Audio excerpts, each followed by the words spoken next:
प्रियांश, तुम समझ नहीं रहे हो। जितना आसान तुम जिंदगी को समझ रहे हो उतनी है नहीं। और रही बात शादी की, तो पापा मानेंगे नहीं। लेकिन तुमने तो कहा था कि तुम बात करोगी घर पर। प्रियांश थोड़ा अधीर होकर बोला। हाँ, मैंने कहा था, लेकिन पापा मेरी शादी की बात कहीं और कर रहे हैं, इसलिए मैं उनसे कुछ नहीं कह सकती। तो क्या मैं 7 साल पुराने रिश्तों को यूं ही भूल जाऊं? अब की बार प्रियांश की आंखें भर आई थी। हाँ, ऐसा ही समझो। नेहा की आवाज़ में थोड़ी निष्ठुरता थी। लेकिन एक बार घर पर बात कर लो, उसने निवेदन किया। क्या बात कर लूँ? क्या बात करूँ कि पापा, मैं एक लड़के से प्यार करती हूँ जिसकी फैमिली के नाम पर एक नशेड़ी बाप है और नौकरी के नाम पर 5,000 रुपये महीने पर 12 घंटे की गुलामी। नेहा ने तल्खी दिखाते हुए कहा। तुम अपनी हद से ज़्यादा बोल रही हो। 7 साल के रिश्ते को एक झटके में तोड़ दोगी, मुझे नहीं पता था। वैसे शादी मुबारक कहते हुए प्रियांश ने हाथ आगे बढ़ाया। नेहा ने हाथ मिलाने के बजाय वहां से मुंह ऐंठ कर चली गई। प्रियांश और नेहा एक दूसरे से, या यूं कहे प्रियांश नेहा को पिछले 7 सालों से प्यार करता था। हालांकि प्रियांश की हालत हमेशा से ऐसे नहीं थी। वह अपने माँ बाप की इकलौती औलाद था। जन्म देते वक्त माँ की मृत्यु हो जाने पर उसके पापा ने उसे माँ बाप बनकर पाला था। उसके पापा की बहुत बड़ी गारमेंट की फैक्ट्री थी और प्रियांश आलीशान जिंदगी जी रहा था और वो नेहा को अपनी तरह ऐश की जिंदगी दे रखी थी। लेकिन 1.5 साल पहले अचानक एक दिन सब कुछ बदल गया। उसके पापा के फैक्ट्री में आग लग गई और फैक्ट्री के साथ साथ उसके सपने, उसके पापा की मेहनत और सारे रिश्ते एक साथ ही खाक हो गए। कर्ज में डूब जाने की वजह से सारी संपत्ति बिक गई।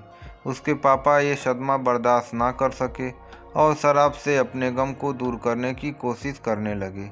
1.5 साल तक नेहा ने ये सोचकर रिश्ता बनाए रखा कि इंश्योरेंस की रकम फिर से प्रियांश को वही बना देगी। लेकिन जांच अधिकारियों की जांच में आया कि ये आग जानबूझकर लगाई गई थी, तो वो पैसा भी नहीं मिला। प्रियांश नेहा के जाने के बाद आंखों में आंसू भरकर वापस अपने घर आ गया। उसे किसी मूवी का एक डायलॉग याद आ रहा था। जब मुट्ठी में पैसा होता है तो ये दुनिया आपकी उंगली पर नाचती है, लेकिन अगर आपकी मुट्ठी खाली होती है तो लोग उस पर नाचने के बजाय उसे तोड़ देते हैं। कुछ दिनों तक जिंदगी से संघर्ष करने के बाद उसके पापा इस दुनिया से चल बसे। अब प्रियांश नितांत अकेला बचा था। भूखा पेट और खाली जेब बहुत कुछ सिखा देती है, और शायद प्रियांश ने छोटी सी जिंदगी में बहुत कुछ देख लिया था।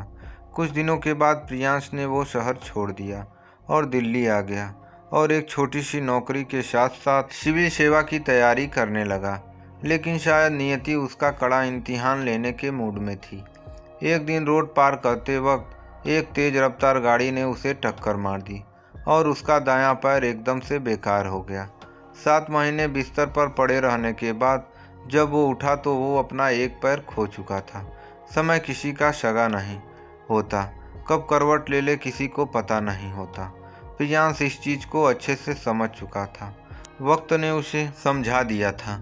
यह आईएएस बनने और एक सुखी जीवन का उसका सपना फिर से चकनाचूर हो चुका था। उसके पास डिग्री थी लेकिन सोर्स नहीं था, और अब तो उसकी ज़िंदगी भी बदल चुकी थी। उसने अब रेहड़ी लगाकर मोबाइल एसेसरीज बेचना चालू कर दिया और अब शायद समय ने उसका साथ देना शुरू कर दिया था। धीरे धीरे उसने अपने खुद की दुकान खोल ली और अपनी मेहनत और ईमानदारी से अपने बिजनेस को तरक्की की सीढ़ियों पर चढ़ाता चला गया।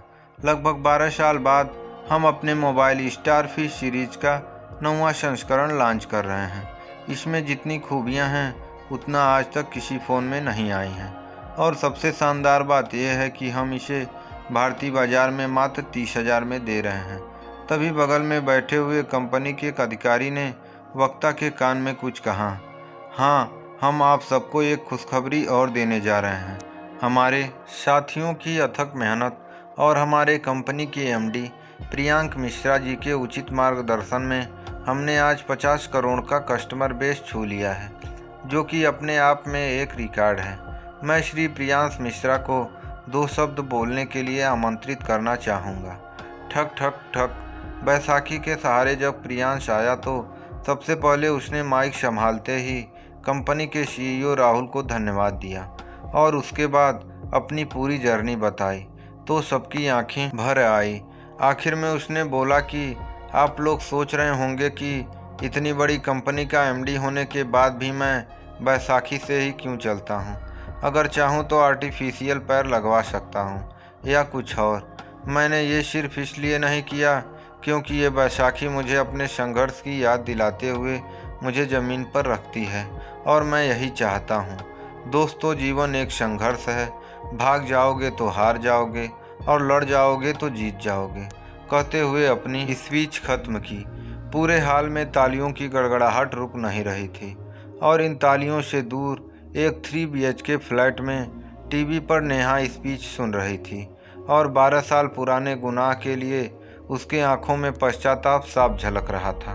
दोस्तों, यह कहानी हमें यह सिखा गई कि विपत्तियों से घबराना नहीं चाहिए और अपने मार्ग पर अडिग रहना चाहिए, तो हम ज़रूर जीतेंगे। आपको यह कहानी कैसी लगी कमेंट बॉक्स में ज़रूर कमेंट करें।